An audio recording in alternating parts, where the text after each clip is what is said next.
OBC नेत्या पंकजा मुंडेंनी जरांगेंना मैत्रीचा हात पुढे केलाय। मी जरांगे पाटलांच्या विरोधात कधीही बोलले नाही। लोकसभा निवडणुकीतील माझ्या भाषणाचा विपर्यास केला गेला असं पंकजा मुंडे म्हणाल्यात। यावेळी त्यांनी एकत्र येऊन समाजातील दरी मिटवू असं आवाहन जरांगेंना केलंय आणि त्यामुळे पंकजा मुंडेंच्या या विधानानं सगळ्यांच्याच भुवया उंचावल्यात। मी कधीही जरांगे पाटलांच्या विरोधात नाही बोलते। मी माझ्या कार्यकर्त्यांना भाषण करताना म्हणत होते, अरे मी पडले, तुम्हाला 5 वर्ष मागे जावं लागलं। तर जरांगे पाटलांनी हे सांगितलं की मी गुलामीचे अवलादी वगैरे असले माझे शब्द नाही, माझी भाषा नाही।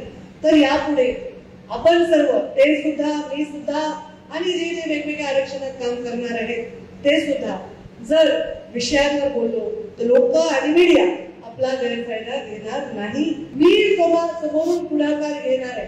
मी समोरून म्हणणार आहे मराठा समाजातील आंदोलकांना की आपण सगळे मिळून चला या समाजामधल्या या भिंती तोडू।